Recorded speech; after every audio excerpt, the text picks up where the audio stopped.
Saya ingin cerita tentang rumah-rumah besar yang terlihat mewah, yang bahkan tak nampak retakan. Tapi ketika dilewati, ini nyata ya, karena kami sendiri yang berangkat ke sana, saya berada di sana. Dan alhamdulillah cukup mengetahui termasuk kisah-kisah yang viral itu, kita tahu gitu.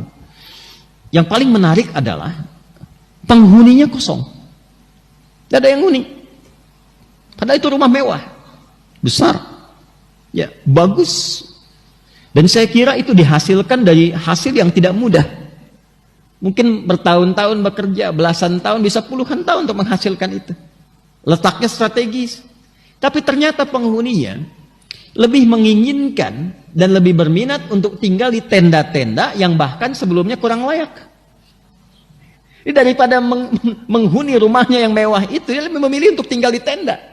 Atau tidak tidur di lapang sekalian tanpa alas, tanpa atap sedikit pun.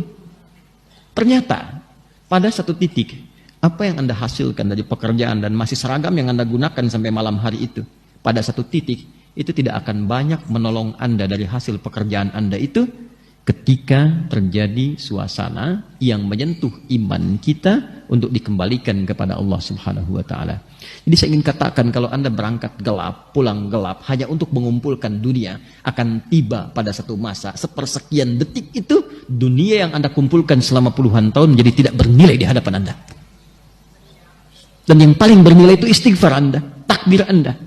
Jadi jangan sampai dipaksa dengan hadirnya gempa yang meruntuhkan baru Anda istighfar, astagfirullah ya Allah, Allahu Akbar. Itu kemana aja kalimat itu? Yang dididik dalam sholat selama 5 waktu dibuka dengan Allahu Akbar, tak pernah dikumandangkan misalnya, apa harus dikasih gempa dulu? Kasih banjir dulu? Kasih longsor dulu?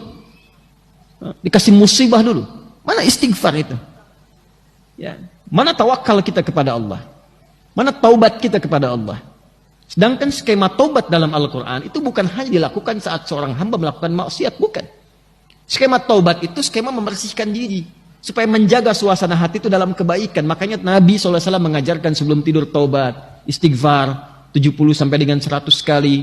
Allah menegaskan, innallaha yuhibbut tawwabin. Allah mencintai orang yang senantiasa bertaubat, memperbaiki diri dari ujung kepala sampai dengan ujung kaki.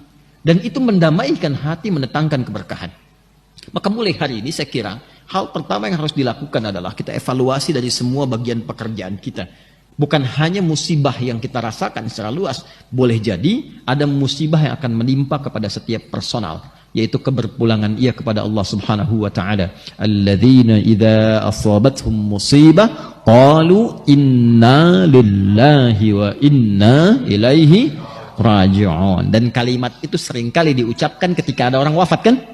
Setidaknya jangan Anda selalu kaitkan taubat itu kepada konteks yang sedang kita alami.